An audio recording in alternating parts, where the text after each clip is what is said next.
Hello everyone, I'm going to explain the summary of the poetry A Tiger in the Zoo. This poetry has been written by Leslie Norris.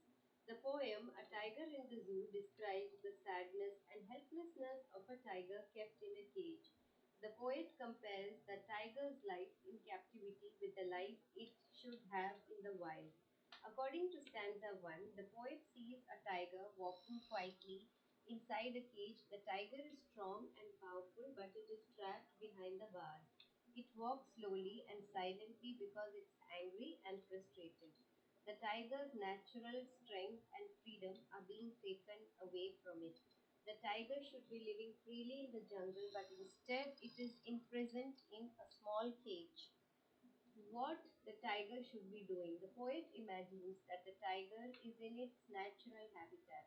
The tiger should be hiding in the grass near a water hole and waiting for its prey. It should be hunting animals such as deer. This shows the contrast between the tiger's natural life and its life in captivity. According to stanza 3, it shows tiger's anger. The tiger should be moving through the jungle and frightening people living near the forest. Instead, it is trapped in a cage. The poet says that the tiger is quietly expressing its anger.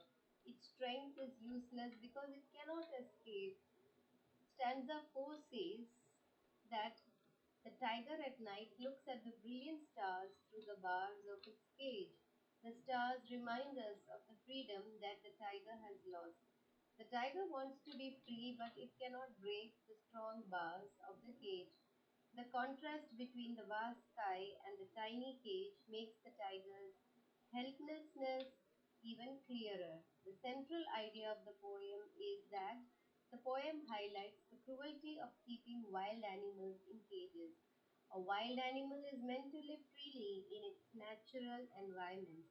Even though the tiger is physically strong, captivity makes it helpless, frustrated, and unhappy. So let's talk about important points. Tiger in a zoo and tiger in the jungle. The tiger is trapped in the zoo. He walks quietly. He is angry and helpless. He cannot hunt its prey. Looks at the stars through bars. And the tiger in the jungle is free in the forest. He hunts freely. He's very powerful and confident. He's a ferocious creature in the forest. He enjoys roaming around in the open forest. So the poem teaches us a valuable message. It teaches us a valuable lesson that wild animals should be allowed to live in the jungles. They should be allowed to live in the natural habitats. Physical strength means little. When the animal has been held captive, he feels very powerless. The animal should be able to exhibit his physical strength. He will be able to do so if he is allowed to live freely in the jungle. He should be allowed to loiter freely in the jungle. He should be allowed to roam around wherever he feels like. In simple words, the poem is about a tiger who is unhappy because he is locked in a cage. He wants to live in the jungle, hunt its prey, and move freely. The poet shows that the freedom is essential for every living creature. Thank you so much and have a wonderful